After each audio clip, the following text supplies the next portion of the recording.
Përshëndetje të dashur miqtë e mi. Ja ku po ritakohemi sërish me mua Tirona Lilin, pikërisht këtu në kanalin Monitor TV, për të ndarë realisht një letër që mua më kam bëritur në redaksi.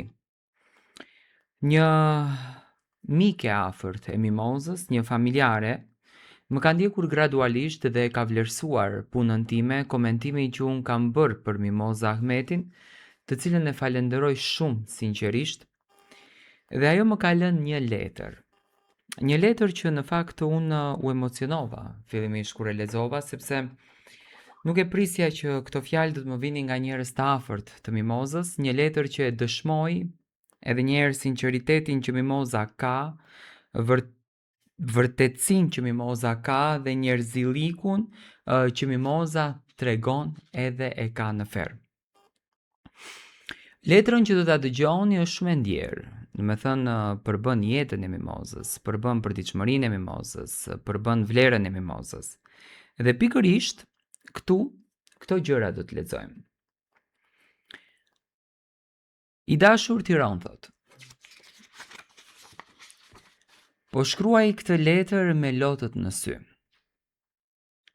sepse vetëm ne që e kemi parë nga afër, thot, e dim sa shumë ka vuajtur në heshtje kjo grua. Sot njerëzit e shohin në ferma VIP dhe mendojnë se më në fund po buzëqesh. Por askush nuk e di sa net pa gjumë ka kaluar. Sa herë ka qarë vetëm dhe sa herë është ngritur nga toka pa patur askënd afër vetes pranë.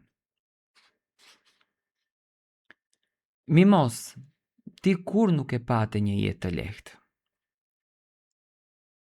Nuk ishe nga ato gra që prisnin mëshirë apo dorë nga të tjerët.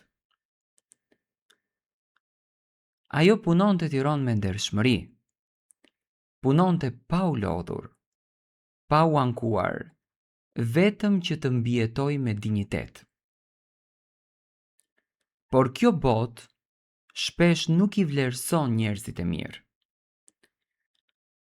Sa herë kam parë duke u kthyer e lodhur, me fytyrë të vrarë nga hallet, por përsëri me zemër të pastër. Njerëzit jashtë e shihnin vetëm buzëqeshjen e saj, por nuk e dinin se sa plaga ajo fshe brenda vetes. Ajo nuk jetonte. Mimoza vetëm mbijetonte. Çdo ditë ishte luftë për bukën, luftë për qetësinë, luftë për respektin që e meritonte prej kohësh. Shpesh më thonte: nuk kam frikë nga puna, kam frikë nga padrejtësia. Dhe padrejtësi në thelb i kanë bërë shumë. Sa herë njerëzit i kthyen shpinën kur kishte më shumë nevojë për një fjalë të mirë. Sa herë e përdorën dhe e harruan, apo nuk ja dhan dorën që vetë ua kishte zgjatur dikur. Por ajo përsëri nuk u bë e keqe. Vazhdoi të ecte me zemrën e saj të bardhë. Kur mora vesh që do të hynte në ferma VIP, më mbush zemra me emocione. Jo sepse ishte një spektakël, por sepse e ndjeva që më në fund Zoti do t'i hapte një derë. Një derë që ndoshta duhej të ishte hapur shumë vite më parë.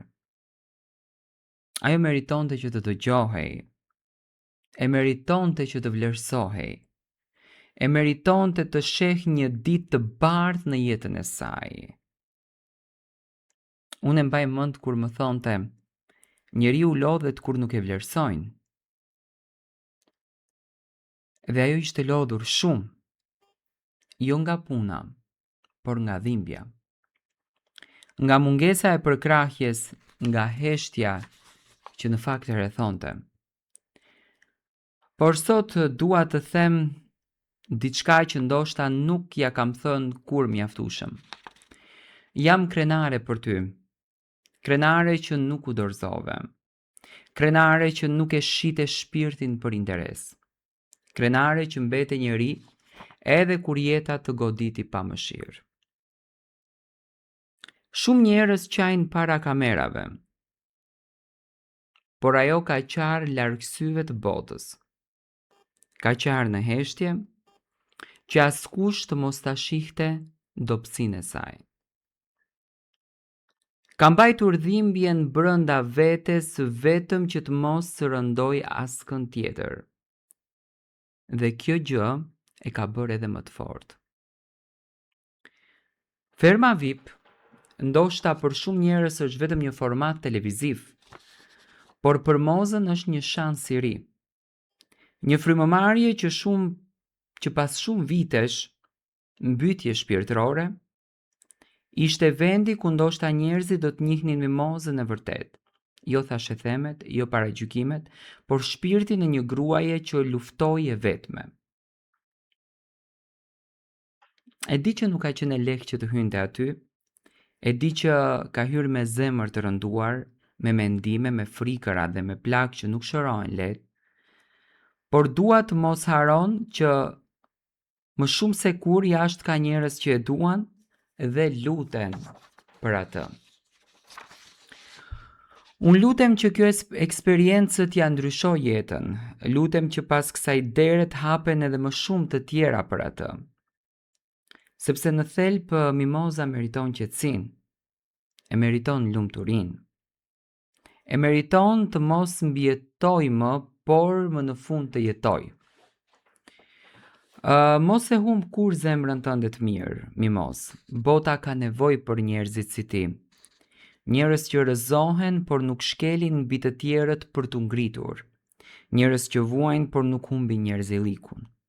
Dhe në fund dua të them vetëm një gjë. Nëse sot njerëzit po të duartrokasin, dije se ato duartrokitje kanë ardhur shumë vonë, sepse ti duhej të ishe vlerësuar shumë kohë më parë. Me mall dhimbje dhe krenari, shoqja jote, por që ti në fakt e quan si motër dhe kushërir. Kjo ishte një letër dedikuar Mimozës dhe vlerës së saj, një gruaje e cila me forcën e saj, me dinjitetin e saj, me moralin e saj, me vlerën e saj, arriti që të mbërthej zemrat e të gjithë shqiptarëve, zemrat e atij publiku që e adhuroi, që e admiroi dhe që po i qëndron pranë në të gjitha format e saj. Dua të marr mendimin tuaj.